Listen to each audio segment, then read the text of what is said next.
Well priced, $24.95 to get yours home. Let's take a look at another one of these incredible two-finger rings. This is actually a two-finger ring that looks like a three-finger ring. And you can choose which favorite, and these two are the cat's eyes that just blow your mind. There's a blue and white combination, and then there's the green and the orange. We have sizes 6 through 10. Oh my gosh, okay, I don't know which one to pick. You have the most incredible moonstone and tourmaline, and then you have this, the shank is almost melted around it, which is great. You don't see prongs, you just see that kind of melted gold fluid that went all around to wrap those ball, and it technically is truly 3 rings.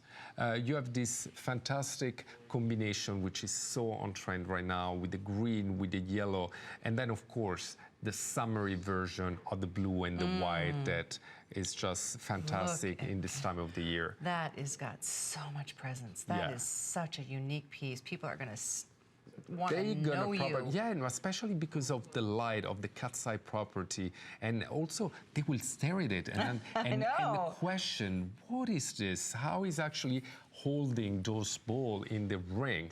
But again, imagine, I don't want to even mention the price. I mean, those are 3 rings, but super comfortable, easy to wear, despite the size. I mean, you don't even barely feel it. You have it on. It feels substantial, which is what I like about it, but they're very comfortable. And again, a two-finger ring is one of those unique styles that, you know, it showcases who you are, your artistic side. Again, 6 through 10 are the size options, 30% off the regular price, and lowest price we've ever done on 472708. I'm gonna abuse you. You're gonna what? I'm gonna just go ahead. Don't worry, don't worry, don't worry. I like playing with jewelry, with my jewelry box when you're here. Thank you. All right, here's what we're gonna do. I want to show you one more thing. Go on. We have a fantastic new necklace that you need to see on. Oh, this one? Oh, no, this one. Do you want to see the silver tone or the gold tone? Oh, this one. I love this one. Yes, silver, please. Yes. I don't know why I'm a silver girl.